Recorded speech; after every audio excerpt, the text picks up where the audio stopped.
గత కొంతకాలంగా super star Mahesh Babu చిన్న పిల్లలకు గుండె ఆపరేషన్లు చేయిస్తున్న విషయం తెలిసిందే. ఇప్పుడు మరోసారి మహేష్ బాబు అతని భార్య నమ్రతా శిరోద్కర్ పిల్లల కోసం మదర్స్ మీల్ బ్యాంక్ను ప్రారంభించారు. ఆంధ్ర హాస్పిటల్స్తో కలిసి ఎంపీ ఫౌండేషన్ ఈ ప్రాజెక్టును ప్రారంభించింది. తల్లిపాలు అందని వారికి, తక్కువ బరువుతో పుట్టిన పిల్లలకు దీని ద్వారా పాలు అందిస్తామని నమ్రత తెలిపారు.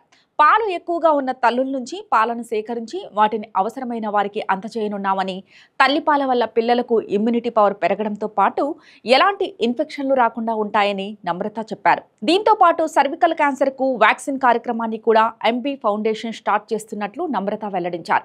ఈ రోజుల్లో గర్భాశయ క్యాన్సర్ సమస్య చాలా మందికి తీవ్ర సమస్యగా మారిందని, ముందే దానికి వ్యాక్సిన్ తీసుకుంటే ఆరోగ్యాన్ని కాపాడుకోవచ్చని, 9 నుంచి 18 ఏళ్ల బాలికలకు దీన్ని అందించాలనుకుంటున్నామని, 2025 చివరి నాటికి 1500 మంది బాలికలకు టీకాలు వేయడమే తమ లక్ష్యమని నమ్రత తెలిపారు. మహేష్ చేస్తున్న ఈ మంచి పనికి ఆయన్ను అందరూ అభినందిస్తున్నారు.